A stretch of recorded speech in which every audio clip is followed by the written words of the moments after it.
ఇక మొలకల చెరువులో నకిలీ మద్యం తయారీ యూనిట్లో ఎలా మద్యం తయారు చేస్తున్నారనేది ఉత్కంఠంగా మారింది.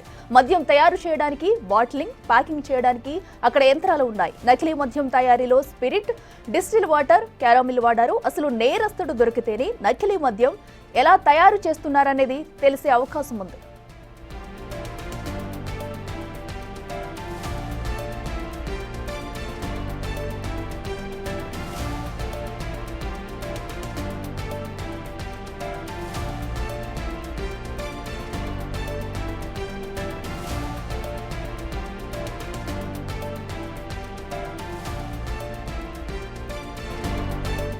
మొలకల చెరువులో నకిలీ మద్యం తయారీ యూనిట్లో ఎలా మద్యం తయారు చేస్తున్నారనేది ఉత్కంఠంగా మారింది. మద్యం తయారు చేయడానికి బాటిలింగ్, ప్యాకింగ్ చేయడానికి అక్కడ యంత్రాలు ఉన్నాయి.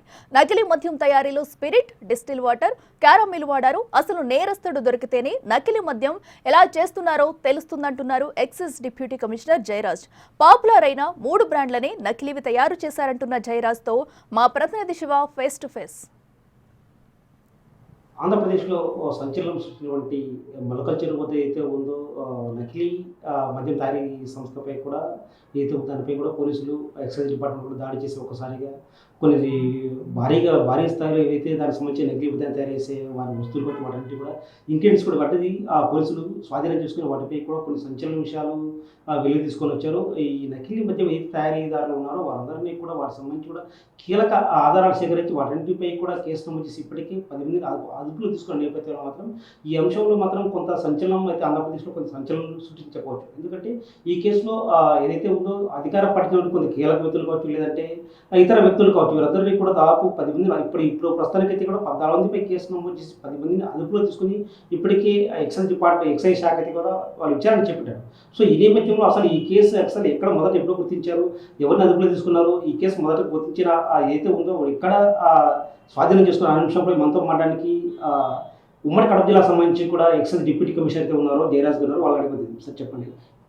అసలు మీ ఎక్సైజ్ డిపార్ట్మెంట్ ఇది ఒక కీలక పరిణామం చెప్పవచ్చు. ఎందుకంటే ఇప్పటివరకు ఎప్పుడు లేని విధంగా భారీ స్థాయిలో నకిలీ మద్యం తయారు చేసి ఒక యూనిట్ గుర్తించారు. అసలు ప్రాథమికంగా మీరు ఎప్పుడు దీన్ని గుర్తించారు? దీన్ని మాకు జస్ట్ 3వ తారీఖు ముందుగా మా డైరెక్టర్ సార్కి వచ్చిన సమాచారం మేరకు దాన్ని ఇక్కడ కడప జిల్లా అసిస్టెంట్ కమిషనర్ గారికి ఆ సమాచారం ఫార్వర్డ్ చేయడం జరిగింది. సమాచారం ప్రకారం ఆయన కొంత ఇంకా అదనంగా సమాచారం సేకరించి ఆ 3వ తారీఖు నైట్ అక్కడ డెన్ ఏదైతే ఉందో ఆ షెడ్ని మీద రైడ్ చేయడం జరిగింది. అంటే ఈ నకిలీ మద్యం సరఫరా చేసే వ్యక్తులు మొదటగా మీరు కొన్ని బాటిల్స్ స్వాధీనం చేసుకున్నారు. సో అది ప్రాథమిక సమాచారం మేరకు పక్కా సమాచారంతో స్వాధీనం చేసుకున్నారా, లేదంటే జనరల్ చెకప్లో అంటే ఏదైతే మీ ఎక్సైజ్ మీ శాఖ దాడులు చేస్తారో సో ఆ నేపథ్యంలో ఆ దాడులు చేసిన తర్వాత కూడా మొదట ఎవరిని గుర్తించారు, ఎన్ని బాటిల్ని స్వాధీనం చేసుకున్నారు? మొదట ఈ డెన్కి సంబంధించిన సమాచారం వచ్చింది. సమాచారం ప్రకారం దాన్ని మరింత కీలక సమాచారం రాబట్టి ఇంటెలిజెన్స్ స్టాఫ్ ద్వారా ఆ డెన్ని ఎక్కడుందో ఐడెంటిఫై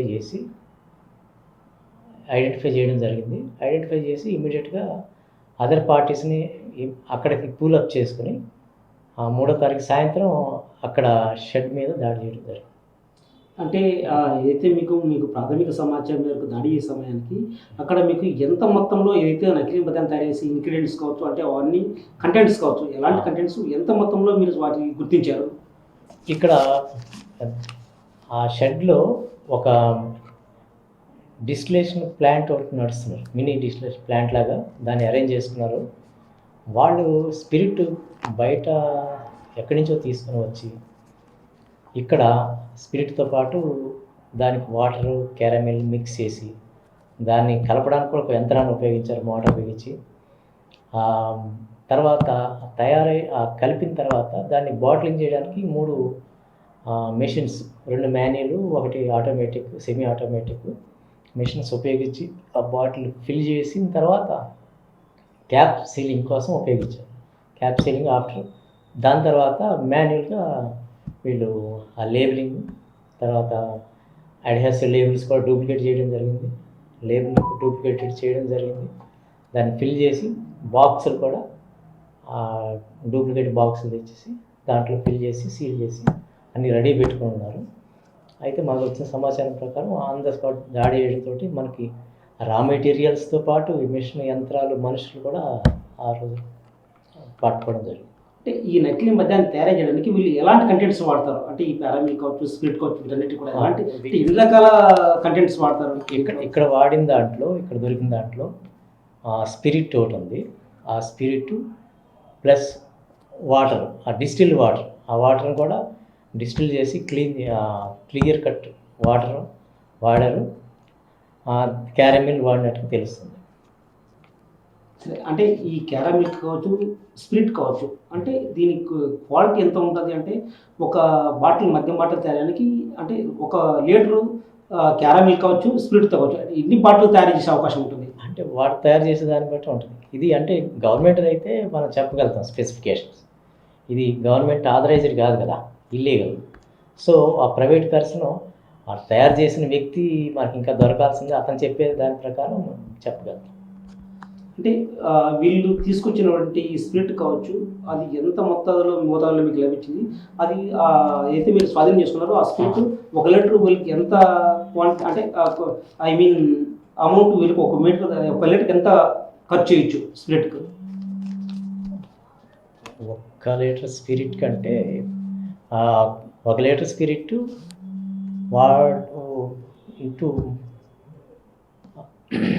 1 లీటర్కి కనీసం 5 లీటర్లు వాటర్ కలిపి తయారు చేయొచ్చు. అది ఎలా చేశాడు మనకు చెప్పలేదు. ఇంకా అతను అసలు కావాల్సిన అసలు పరిస్థితి దొరకలేదు.